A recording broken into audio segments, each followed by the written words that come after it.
as you are building your case in your messages, you want to think about the path you're going in your message. You want to see how long it takes you to say certain things. Unless you're trying to hide a fact, you really want to get that fact out as quickly, as simply, as easily as possible. And you want to surround it with enough fact to make it easy to throw it out there. Welcome to Mastering Your Message. We believe that you have a message that people need to hear. So if you want help getting that message crafted, getting that message battle-tested, and getting that message out there, we can help you get it all together. Visit the website, masteringyourmessage.net. Give us the information we need, and we'll set you up with classes and coaching to help you get that message mastered. My name is Jay Clifton Payne, and I want to thank you for joining us for the podcast today.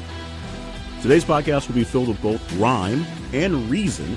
At least, well, more reason than rhyme, I should say. But we are going to talk about the rhythmic nature of doing your presentations and presenting things in a more rhythmic or rhyming or just profound nature of something that has a pleasantry to the ears. Not so much just saying things in rhyme to be on time, but saying things in emotion that lead to some sort of action. And that is how we're going to present things today. Now, if you want to learn more about how these things go, learn more into lyrical writing, how people write lyrics, and look into iambic pentameter, which, of course, is defined as a line of verse with 5 metrical feet, each consisting of one short syllable followed by one long syllable. An example is two households, both alike in dignity. And feet are a term used in the talk about iambic pentameter. We're not going to really dig into that one and the whole literature glossary for today, but we want to talk about talking in a rhythmic, in a melodical, if you will, sense, saying things that sound nice to the ear and don't have a lot of harsh tones in it as you speak and present to them. And this is not so much talking about the words you're using, such as harsher words or larger words, but this is making sure the words you say are compact and deliverable and memorable and at the same time sort of forgettable. This is how you literally write lyrics for songs. You write lyrics for songs to fit certain measures and bars for music, but you also write them to fit in a certain part of time and get through a certain message in as small as few words as you basically can do it. You don't want to be long and rambling in your verse. You want your verse to be tight. You want your verse to be consistent because you have to keep the message within a couple lines, a couple words, a couple bars in the sense. So as you are building your case in your messages, when you get a chance to basically write them down and craft them from scratch, as opposed to going on something that's really off the cuff, you want to think about the path you're going in your message. You want to see how long it takes you to say certain things. Because unless you're trying to hide a fact, you really want to get that fact out as quickly, as simply, as easily as possible. And you want to surround it with enough facts to back that fact up to make it easy for the kill, easy to get that punch in, easy to throw it out there.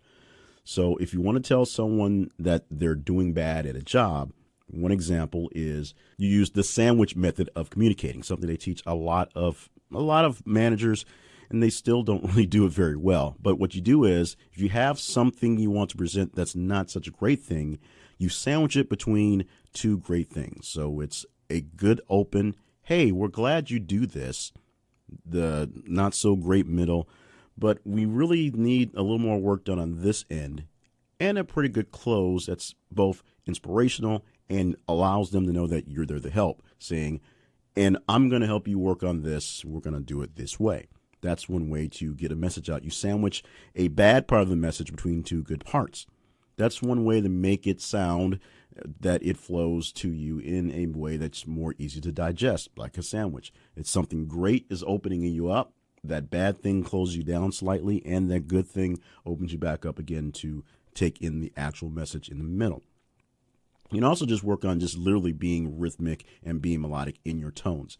If you're saying things and you're giving a speech, you may think of an old Jesse Jackson, which at this point sounds more like a skit, but preachers and teachers and prophets and those type folks have a way of talking in a pentameter, and sometimes it is iambic pentameter, where they're talking at a cadence, where they have certain points in their speech, where they will pause, they will start, they will stop, they will continue, And in some cases, they go a little longer for emphasis.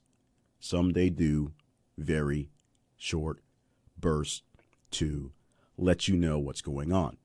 That's your pentameter. That is your cadence of speech. You can break up the tones that you're speaking in into, if not specific words that do rhyme, into specific timings, into specific parts, into specific things. I actually just did that right there into 3 different parts to the message to say you can break up things into specific pieces. That's something you can work on, and it doesn't get kind of crazy if you get a little too caught up in it.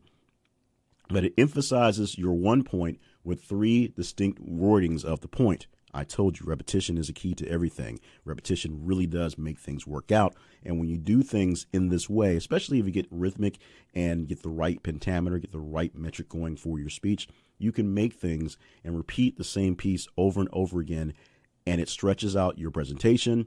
It stretches out your writing in a sense as well. Sometimes it's harder to get this down in writing because when you read it over and over again, sometimes it seems like you're reading the same thing over. You have to get better at doing the written message. But it works very well in speeches when people are repeating the lines in the same pentameter, in the same pace, at the same place, in the same time, for the same points, in the same message. It sounds good. It feels good. It goes down good. And that is a key in getting some messages down. Now, how do you determine if you actually have a good message? We haven't really gone into those parts yet, but that's going to be the key in next week's episode. So stay tuned for that about getting an actual good message. We talked about having a message, a story, but is it really, really any good? And how can you quickly, once you realize you don't have a great message, but still have the time, fix that and make that message better on the fly? We'll talk about that coming up next time. But of course, thank you for being a part of this episode. Now that I've delivered this message today, check out the website masteringyourmessage.net. We're going to help you create, craft, and of course, master your message. There are free materials as well as paid courses and personal coaching services to choose from, but we can't help you get started on your journey to message perfection until you visit us at masteringyourmessage.net. Don't forget to subscribe to the podcast, leave a rating or review, and share it with some friends who are also looking to master their messages.